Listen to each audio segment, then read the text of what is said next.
And I'm Dylan Black. You know what? Cancer shouldn't steal your identity, and that's why I'm Still Me was created. Here is the creator. It's Julie Booker joining us right now on Daytime. Nice to see you, Julie. Thank you for having me. It's a pleasure to have you here because you are a charitable person. You have a gigantic heart. Thank you. Can I hear your story? Before we get into what I'm Still Me is all about, let's hear some of your story. I had cancer in 2011. My mum actually had cancer in 1987. She passed away, actually. She was diagnosed when she was only 46. She had a 7-year journey. It was very hard. She had breast cancer, and that's what I had too.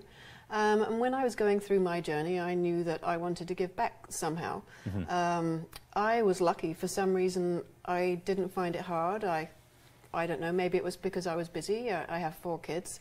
But whilst I was going through the journey, I knew that I wanted to give back. And I didn't have a good experience with one of my wig fittings, and I thought that if I was having a bad experience, if I was a delicate person, and some people are very traumatized with hair loss, I thought this is where I want to give back.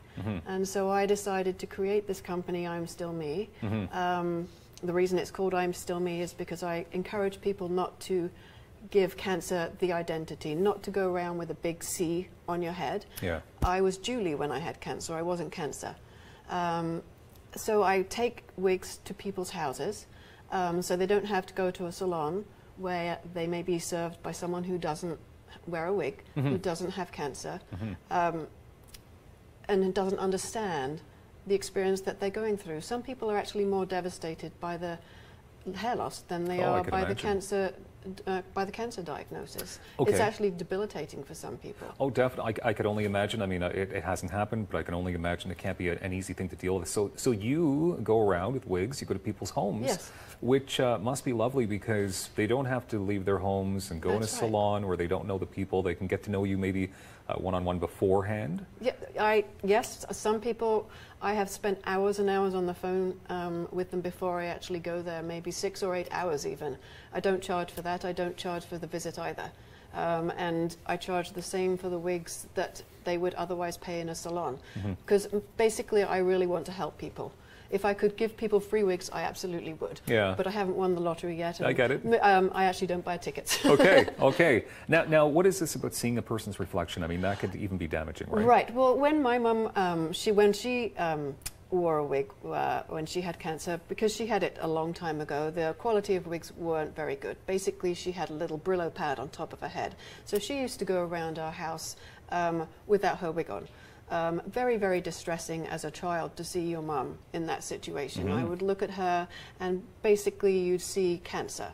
So I encourage people to wear a wig when they have a diagnosis, because if you see yourself and a reflection, be it in a window, be it in a TV screen, be it on a microwave, your brain is sending subliminal messages to you all of the time.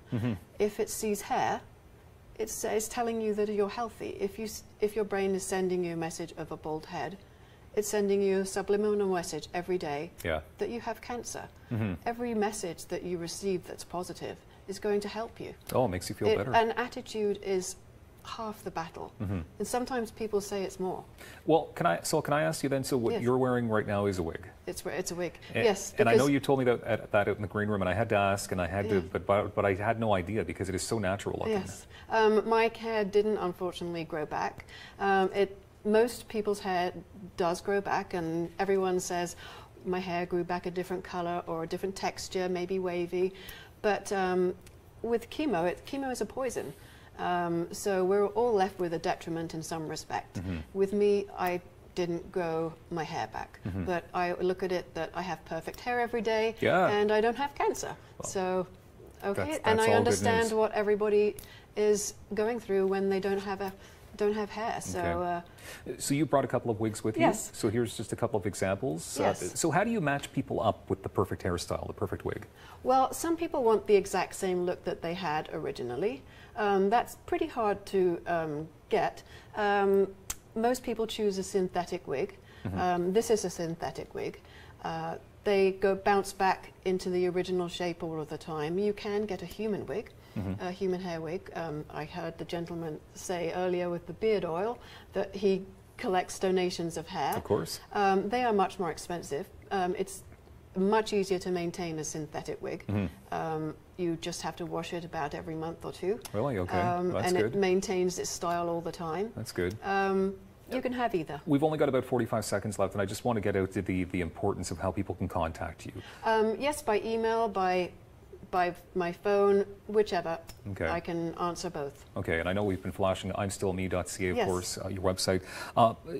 Where do you serve in the Ottawa area? Anywhere in the Ottawa area. So even in the outskirts a little bit? Yes, I serve everywhere. How long in advance should people get in contact with you? A couple of days, 2-3 days is all I need. Yeah, that's amazing. Well, thank you Yes. so much for being here today, and you've obviously made a gigantic impact in the lives Thank of you. so many. How many wigs do you think you've helped out, or people you've Oh, helped out crumbs, with? quite a few. Quite a few. I can imagine you have. Thank you very much, Julie Booker, IMSTILLME.ca. Thank you very much Appreciate for your having time. me. More coming up. How about this? What does it mean to unlock the golden handcuffs? We'll find out next on Daytime Ottawa.